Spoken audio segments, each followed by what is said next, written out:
গোৱালপাৰাত অন্ধবিশ্বাস বিৰোধী দিৱস পালন। পদ্মশ্ৰী বীৰুবালা ৰাভাৰ স্মৃতিত সজাগতা সভা। ডাইনী প্ৰথা, অন্ধবিশ্বাস, কুসংস্কাৰৰ বিৰুদ্ধে আলোচনা চক্ৰ।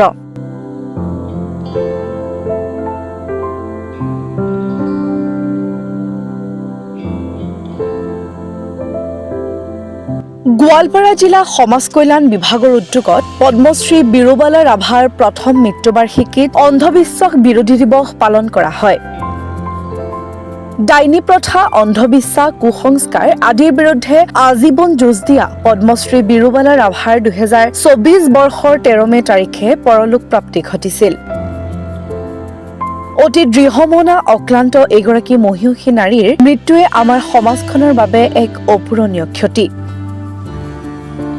অসম চৰকাৰে ৰাজ্যিক মৰ্যাদাৰে পদ্মশ্ৰী বীৰুবালা ৰাভাৰ অন্ত্যেষ্টিক্ৰিয়া সমাপন কৰাৰ লগতে তেখেতৰ মৃত্যুৰ দিনটো অন্ধবিশ্বাস, কুসংস্কাৰ বিৰোধী দিৱস হিচাপে পালন কৰিবলৈ লোৱা সিদ্ধান্ত অনুসৰি আজি গোৱালপাৰা জিলা সমাজ কল্যাণ বিভাগে লক্ষীপুৰত এক সজাগতা সভা অনুষ্ঠিত কৰে। এই দিৱসৰ মূল উদ্দেশ্য হৈছে সমাজত অন্ধবিশ্বাস আৰু কুসংস্কাৰৰ বিৰুদ্ধে সজাগতা বৃদ্ধি কৰা আৰু সমাজত বিজ্ঞানসন্মত চিন্তাধাৰা বিস্তাৰ কৰা।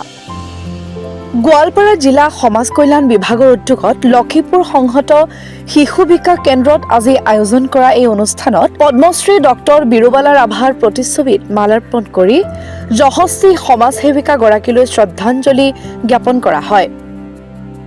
তেখেতৰ পুণ্য স্মৃতিত বন্তি প্ৰজ্বলন কৰা হয় আৰু অন্ধবিশ্বাস, কুসংস্কাৰৰ বিৰুদ্ধে এক আলোচনা চক্ৰ তথা সজাগতা সভা অনুষ্ঠিত কৰা হয়।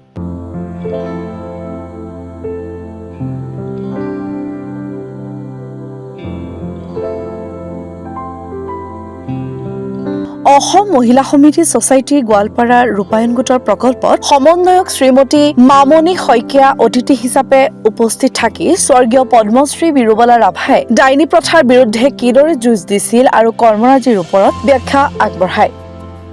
অনুষ্ঠানত গোৱালপাৰাৰ জ্যেষ্ঠ সাংবাদিক শ্ৰী ৰছিদুল হুছেইনে অতিথি হিচাপে অংশগ্ৰহণ কৰে আৰু উপস্থিত থাকি পদ্মশ্ৰী বীৰুবালা ৰাভাই এখন সুস্থ সবল সমাজৰ স্বাৰ্থত ভিতৰুৱা গাঁও ঠাকুৰবিলাৰ পৰা অতি কষ্টৰে নানা প্ৰত্যাহ্বান নেওচি ডাইনী হত্যা আৰু সমাজৰ কুসংস্কাৰৰ বিৰুদ্ধে কাম কৰি গৈছিল সেই সম্পৰ্কে নিজৰ অভিজ্ঞতাৰ মাজেৰে ৰাইজক অৱগত কৰে।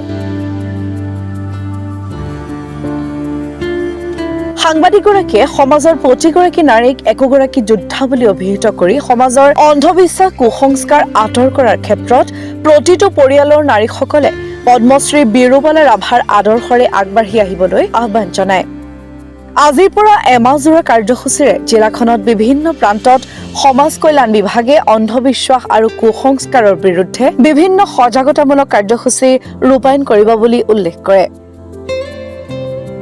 গোৱালপাৰাৰ পৰা চিন্তু নাথৰ ৰিপৰ্ট, ডি নিউজ আৰু ডি নৰ্থ ইষ্ট।